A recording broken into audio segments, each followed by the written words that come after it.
الصلاة والسلام على أشرف المرسلين وعلى آله وصحبه وأتباعه أجمعين أما بعد. യോഗാധ്യക്ഷൻ ഏറെ ആദരണീയനും ബഹുമാനീയനുമായ കടക്കൽ ഉസ്താദ് അവറുകൾ, ദക്ഷിണ കേരള ജമിയത്തുൽ ഉലമായുടെ കരുത്തനായ കാര്യദർശി തൊടിയൂർ മുഹമ്മദ് കുഞ്ഞ് മൗലവി ഉസ്താദ് അവറുകൾ, വേദിയിൽ ഉപവിഷ്ടരായ സംഘടനയുടെ മഹാന്മാരായ സാരഥികളെ, ജമാഅത്ത് ഫെഡറേഷൻ്റെ ഉന്നതരായ നേതാക്കളെ, ഈ ഹാള് നിറഞ്ഞു നിൽക്കുന്ന മഹല്ല് ഭാരവാഹികളെ, ബഹുമാന്യരായ ഇമാമിങ്ങൾ, ആദ്യമായി ഈ ഹാള് യൂനുസ് കുഞ്ഞ് സാഹിബിൻ്റെ നാമധേയത്തിലുള്ളതാണ്.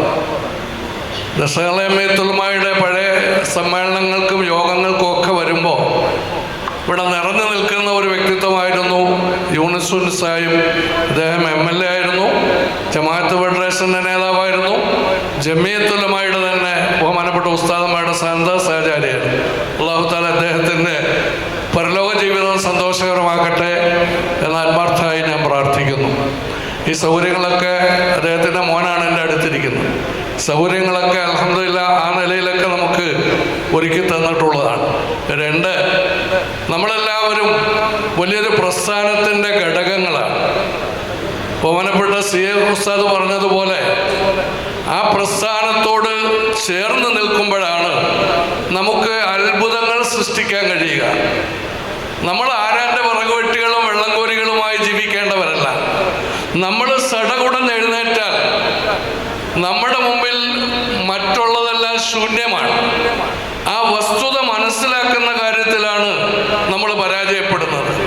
ജമാഅത്ത് മഹല്ല് സംഗമം എന്നൊക്കെ പറയുമ്പോൾ ഒരിക്കലും അതിനെ ചെറുതായി കാണരുത്. ഒരു നാടിൻ്റെ മുഖച്ഛായ തീരുമാനിക്കുന്നത് ആ നാടിൻ്റെ മഹല്ല് സംവിധാനമാണ്. ആ മഹല്ല് സംവിധാനത്തിന് ഒരുപാട് മുമ്പോട്ട് പോകാൻ കഴിയും. നമ്മൾ ഒരിക്കലും മറച്ചു നിൽക്കരുത്. ഒരുപാട് മുമ്പോട്ട് പോകാൻ കഴിയും. ദക്ഷിണ കേരള ജമിയത്തുൽ ഉലമയും പോഷക പ്രസ്ഥാനങ്ങളും ഒക്കെ ഒന്നിച്ചു നിന്ന് കേരളത്തിൽ ഒരു മെഡിക്കൽ കോളേജ് കൊണ്ടുവരാനുള്ള പരിശ്രമത്തിലാണ് എന്ന സന്തോഷ വാർത്ത ഞാനിപ്പോൾ അറിയിക്കട്ടെ. എന്ന് പറഞ്ഞാൽ അത് നമ്മളെ സംബന്ധിച്ചിടത്തോളം നടക്കാത്ത കാര്യമല്ല. ഈരാറ്റുപേട്ടയിലെ 3 മഹല്ല് ജമാഅത്തുകൾ, പ്രസിദ്ധമായ ഞങ്ങളുടെ ജമാഅത്ത് ഫെഡറേഷൻ്റെ വർക്കിംഗ് പ്രസിഡന്റ് ഒരു മഹല്ലിൻ്റെ പ്രതിനിധിയാണ്, ഞാനൊരു പ്രതിനിധിയാണ്.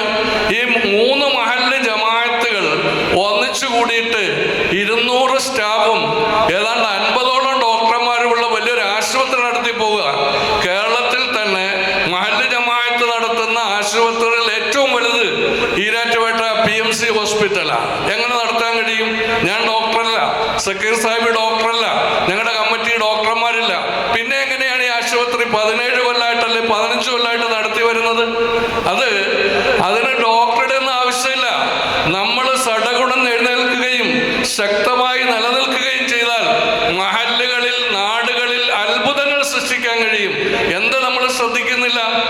നമ്മുടെ പിന്നോക്കാവസ്ഥ. ഇപ്പോൾ ഏറ്റവും ഒടുവിൽ മഹാത്മാഗാന്ധി യൂണിവേഴ്സിറ്റിയിൽ സിൻഡിക്കേറ്റ് മെമ്പർമാരെ എടുത്തപ്പോൾ അതിൽ ഒരു മുസ്ലിം ഇല്ല.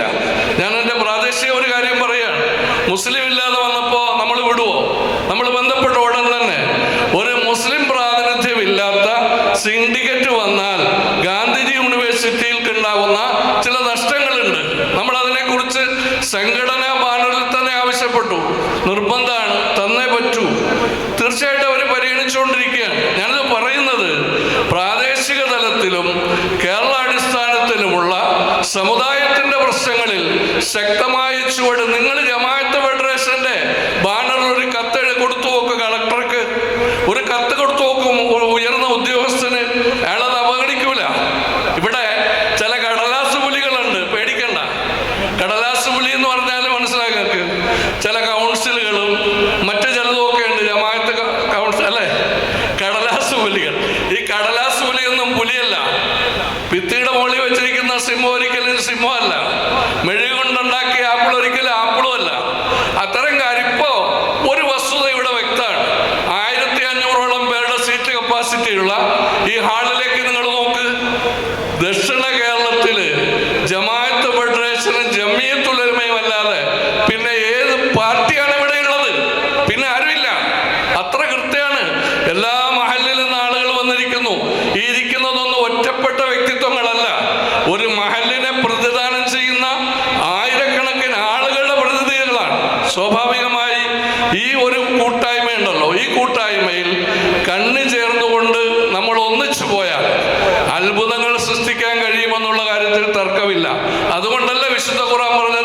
വഅതസിമു ബിഹബിലില്ലാഹി ജമീഅ. നിങ്ങൾ അല്ലാഹുവിന്റെ പാർശ്വം മുറുകെ പിടിച്ചുകൊണ്ട് ഒന്നിച്ച് മുന്നേറുക. അലൈക്കും ബിൽ ജമാഅ ഫഇന്ന യദല്ലാഹി അലൽ ജമാഅ. നിങ്ങൾ ഐക്യം മുറുകെ പിടിക്കുക. അല്ലാഹുവിന്റെ അനുഗ്രഹം ഐക്യത്തിലാണ്. അതുകൊണ്ട് മുസ്ലിം സമുദായം പല പ്രതിസന്ധികളെയും നേരിടുന്ന ഈ ഘട്ടത്തിൽ ഒറ്റപ്പെട്ട ശബ്ദത്തിനല്ല പ്രസക്തി, കൂട്ടായ ശബ്ദത്തിനാണ്. ആ കൂട്ടായ ശബ്ദം ഇവിടെ നിന്ന് പുറപ്പെടട്ടെ, അഥവാ ജമാഅത്ത് ഫെഡറേഷനിലൂടെ, ജമിയത്തുൽ ഉലമയിലൂടെ പുറത്തേക്ക് വരട്ടെ. ആ ശബ്ദത്തിനൊരു മാറ്റൊലിയുണ്ട്. ആ മാറ്റൊലി ചെറുതല്ല, പ്രകമ്പനാത്മകമാണ്. ജമിയത്തുൽ ഉലമ ഒന്നിച്ചു നിന്ന് ഇവിടെ തക്ബീർ വിളിക്കുമ്പോൾ ആ തക്ബീറിന്റെ മാറ്റൊലി ഒന്ന് വേറെയാണ്. അതിനൊരു പ്രകമ്പനമുണ്ട്, പ്രതിധ്വനിയുണ്ട്, അതിന് പ്രത്യേകമായ ഒരു അടയാളപ്പെടുത്തലുണ്ട്. അതുകൊണ്ട് നമ്മൾ ഒന്നിച്ചു നിൽക്കുക, പ്രവർത്തന രംഗത്ത് ശക്തമായി മുന്നേറുക. പ്രാദേശിക തലത്തിൽ ഒരു ജമാഅത്ത്, ഒരു മഹല്ല് എന്താണ് ചെയ്യേണ്ടതെന്ന് സ്വയം ചിന്തിക്കുക. ഈ രാഷ്ട്രീയക്കാരൊക്കെ നമ്മുടെ കാലിന്റെ കീഴിൽ വരും, നിങ്ങൾ സംശയിക്കേണ്ട. ഇലക്ഷനൊക്കെ വരുമ്പോ മറ്റു മെത്രാമാരെയും അതുപോലെ മറ്റു പലരെയും പോയി കാണാറില്ലേ? നിങ്ങൾ കാണുന്നുണ്ടല്ലോ. നിങ്ങൾ നോക്കിക്കോളൂ. നമ്മൾ ഒന്നിച്ചു നിന്നാൽ ഏത് മെത്രാന്റെ അടുത്ത് പോകുന്നതിനേക്കാൾ മുമ്പ് നമ്മുടെ അടുക്കൽ വരും. പക്ഷേ സംഘടന വേണം, സംഘടന വേണം. ജമാഅത്ത് ഫെഡറേഷൻ ശക്തമാവണം. അത് ഈ ഒരു ജില്ലയിൽ വോട്ട് തീരുമാനിക്കുന്നത് ജമാഅത്ത് ഫെഡറേഷൻ ആണെന്ന് വരുമ്പോ തന്നെ ഇങ്ങോട്ട് വരും. നമുക്കതിലൊന്നും ഭയമില്ല. വലിയ നേതാക്കളെ വേദിയിലിരുത്തി കാര്യങ്ങൾ പച്ചയ്ക്ക് പറയുന്നതിന് ആരെയാ ഭയപ്പെടാനുള്ളത്? ആരാ നമ്മളെ അറസ്റ്റ് ചെയ്യുന്നത്? അതുകൊണ്ട് അക്കാര്യത്തിലൊന്നും നമ്മൾ ഭയപ്പെടേണ്ടതില്ല. ഒന്നിച്ചു നിന്നാൽ ഇൻഷാ അല്ലാഹ് എല്ലാ കാര്യവും ശക്തമായി അടയാളപ്പെടുത്തി തന്നെ ജീവിതം മുമ്പോട്ട് കൊണ്ടുപോകാൻ നമുക്ക് കഴിയും. അതിന് ഈ കൂട്ടായ്മ കാരണമാവട്ടെ എന്ന് പ്രാർത്ഥിക്കുന്നു.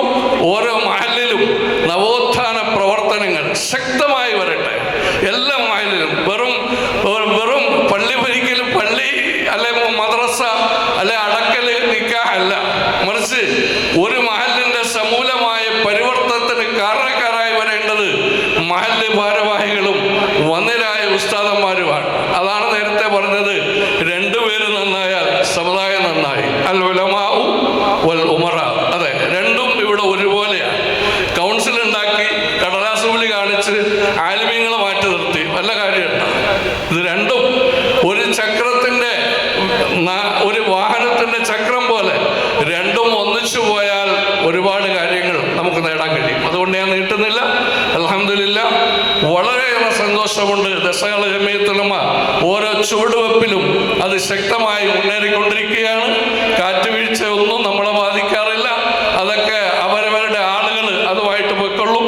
നമ്മൾ നമ്മുടെ സംഘടനയുടെ മികവും വളർച്ചയും മാത്രം ലക്ഷ്യം വെച്ചുകൊണ്ട് ഇൻഷാ അല്ലാഹ് മുമ്പോട്ട് പോകാൻ റബ്ബ് നമുക്ക് തൗഫീഖ് ചെയ്യുമാറാവട്ടെ എന്ന് പ്രാർത്ഥിച്ചുകൊണ്ട് ഈ കൂട്ടായ്മ ഒരു ചരിത്ര സംഭവമാണ് എന്ന് മാത്രം അറിയിച്ചുകൊണ്ട് എല്ലാ അഭിനന്ദനങ്ങളും നേർന്നുകൊണ്ട് വിരമിക്കുന്നു. അസ്സലാമു അലൈക്കും വറഹ്മത്തുള്ളാഹി.